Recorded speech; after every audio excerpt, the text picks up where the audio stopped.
what I would say is that if we talk about internships, law students being of some use to lawyers, one aspect is just, the pitch. Whenever I read and I get a lot of internship email requests.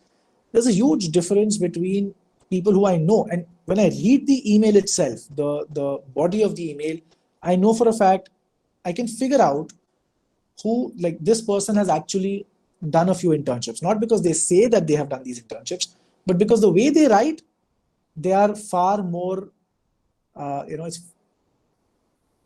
far more likely to get an internship rather, compared to these other people.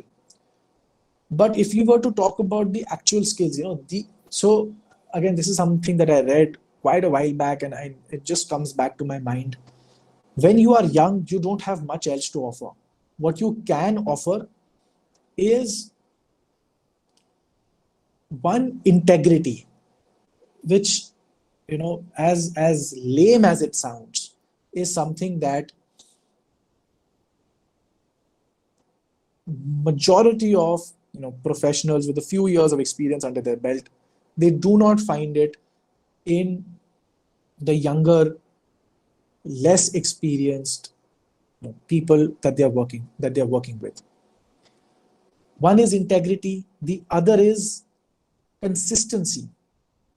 If you can have integrity, to be honest to your work, to be honest with your senior, to be honest with yourself about the kind of work that you're putting in, the areas where you lack. And another, that's a huge thing.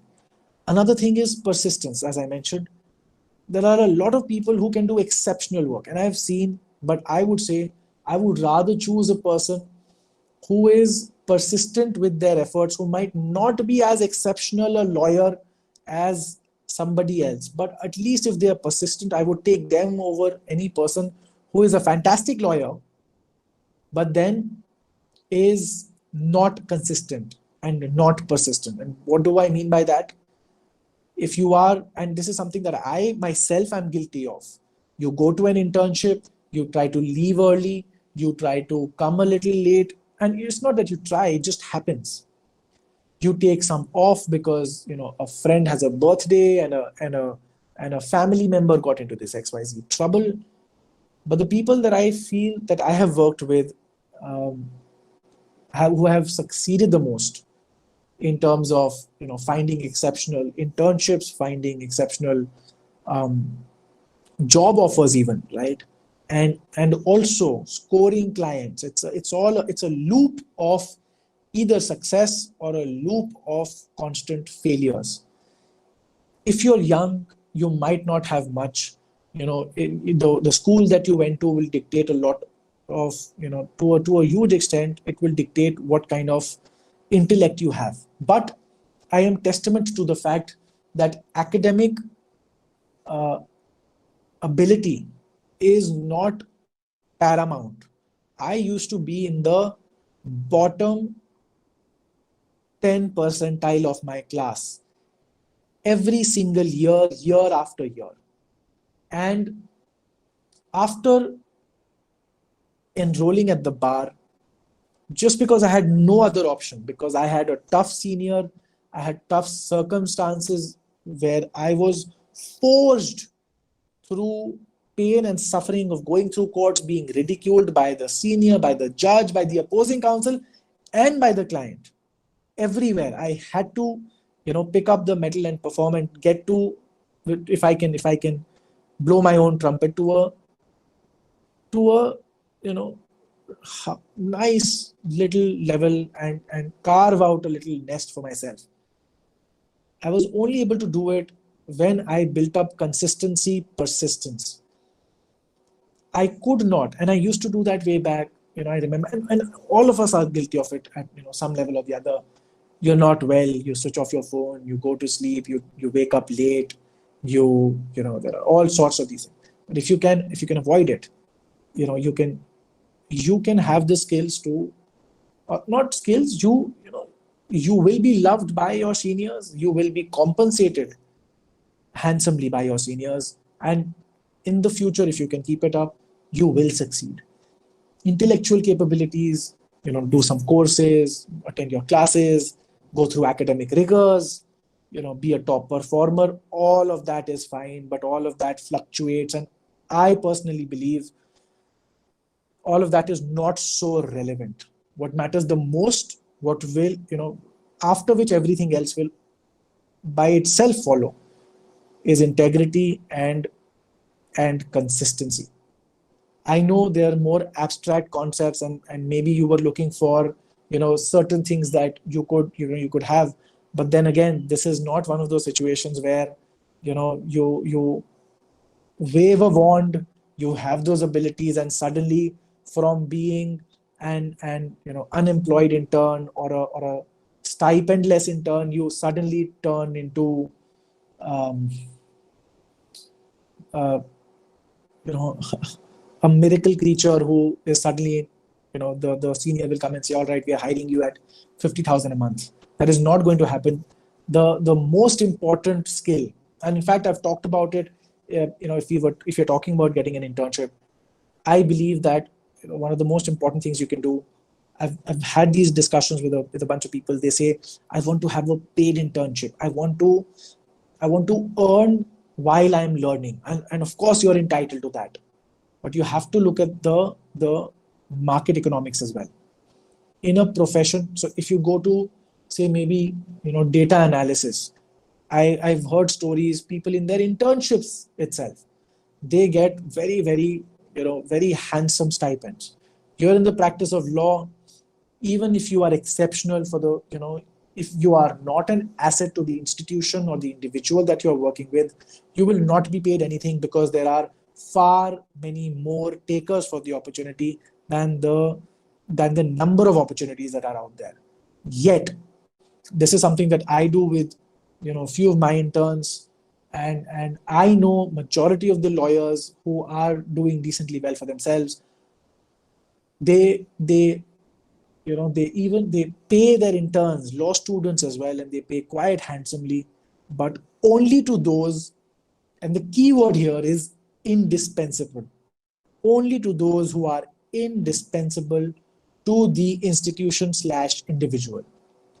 If you can if you can be an indispensable asset, if you can do things for which your senior will constantly depend upon, the moment you are confident in your ability that you will be, you are an inalienable asset to the place, you can command, and you will again command the market price. If you are so good that if you leave, your senior will suffer a loss of, say, maybe 1 or 2 lakh rupees, if you demand, say, 50,000 or 60,000, your senior will be very happy to pay you that amount.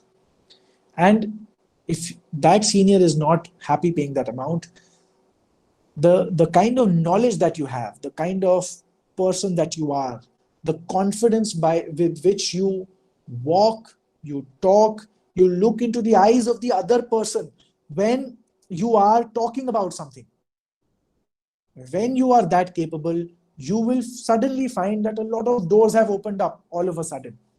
And of course, if you fall into this trap, this nonsense that, and I'll be blunt with my words right now, because I believe this whole socialist nonsense of, oh, why do we not get paid? Oh, why do I not get? It's like me saying, oh, I want to go and play in the NBA.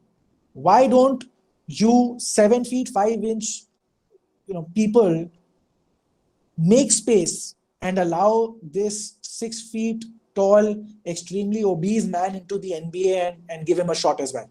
That is not going to happen. If you want it bad enough, you need to put in the effort.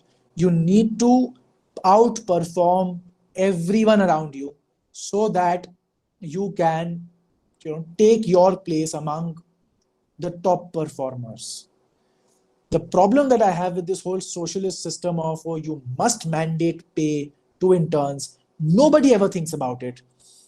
There are people, and I would have been one of them, if I would have said, if someone would have said that this senior must pay Amish Aggarwal the moment he is enrolled and working with this senior a minimum sum of, say, maybe, what would be fair? Something like, back in 2013 when I enrolled at the bar, so say a sum of 30,000 rupees must mandatorily be paid by this senior to Amish Aggarwal if he hires Amish Aggarwal. Amish Aggarwal started out at a salary of 10,000 rupees. If the law would mandate that I would have to work, I would be paid a minimum of 30,000, this minimum wage, my employer would not have hired me. And this is the difficulty. My employer, who was also, for fair disclosure, a lot of people also do know this, was my own uncle. But he was as strict with me and as impartial to me as anybody else. If nothing else, I was held to a higher standard. I started out at 10,000. I worked just a month or two later, it was bumped up to 15,000. I was able to, just a few months later, because of the work I was able to do, I was able to command a salary of double that. A few months later, double that as well. Only because of the fact that I had taken up the amount of responsibility with this particular senior that no one else could do. And if the senior tried to replace me at any point of time, he would have had to spend far more than what I was costing him at that point of time. So I would say, do not get hung up on this crap that seniors don't pay. Seniors will never pay if the market will allow them not to pay. But if you bring in this minimum wage bullshit, and I know I use this word, but I use this with utmost circumspection.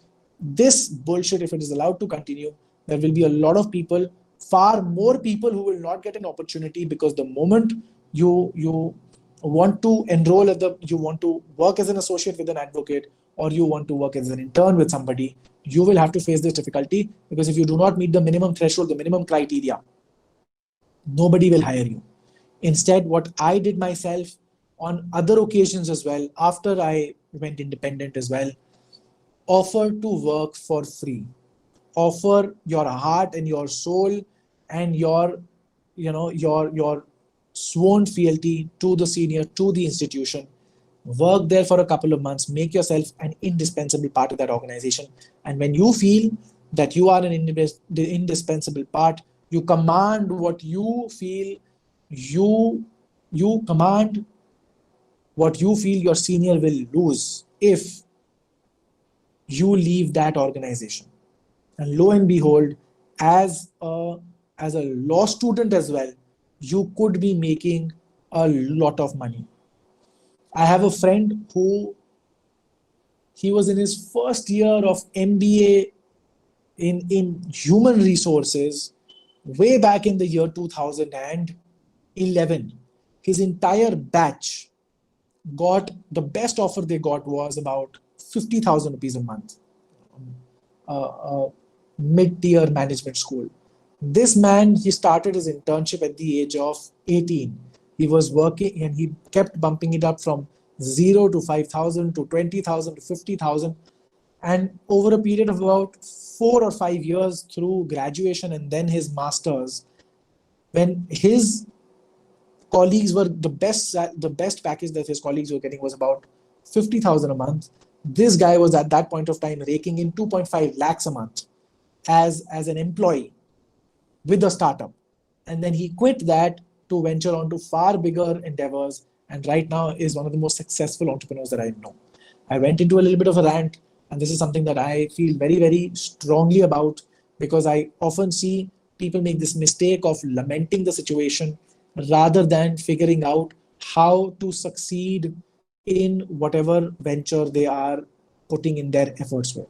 If you can take away anything, the most important lesson that you can take, all of you, is, apart from the art of advocacy, apart from, if you're talking about internships, if you're talking about a career in law, or for that matter, anywhere else, you can look at your circumstances, your situation, your family problems, your girlfriend, boyfriend problems, your financial situation. You can look at world economics, you can look at the pandemic, you can look at anything, And you can either look at it from the lens of everything is, you know, gone to shambles. A person, B person, and C person are the ones to blame for it, and this entitles me to feel sorry for myself. Or you can look at it from the lens of wherever there is any change in circumstances in the world, in my society, wherever it is, there is always opportunity for you to go and grasp significant gains for yourself.